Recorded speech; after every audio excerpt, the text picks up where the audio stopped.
嗨，大家好，我是有才。今天给大家带来的是干煸黄瓜片的做法。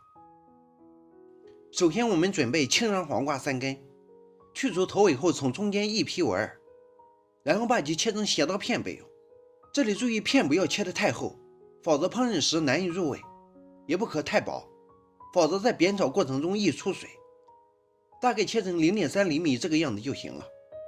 其实吧，很多人都知道。这个菜的做法是出自一位湖南姑娘之手。12年冬天，我还在江苏开小饭馆，晚上8点多了，店里还没有一个顾客。看着街上昏暗的路灯，我有点昏昏欲睡。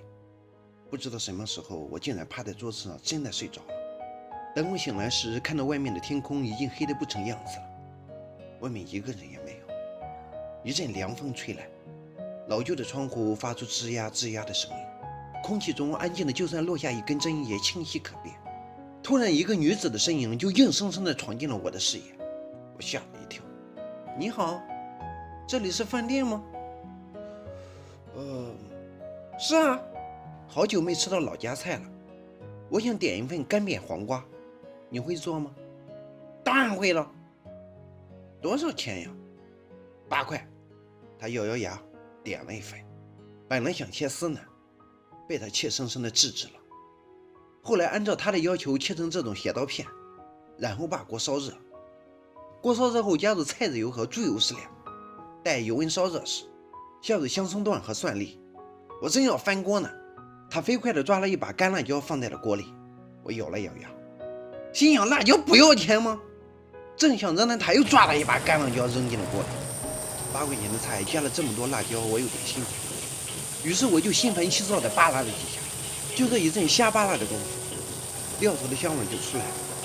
然后倒入了黄瓜片，他又对我说：“别加水啊，就这样一直炒。”然后我就狂躁地翻动锅，边炒边扒拉，以加快菜品的成熟时间，同时把那段时间生意不好的愤懑给扒拉走。大约90秒后，黄瓜被炒得蔫了吧唧的，加入盐大半汤匙，继续大火爆炒。然后他又对我说：“有点太干了吧，特别有苦味，再加点美味鲜吧。”加了这么多美味鲜后，继续翻炒一下。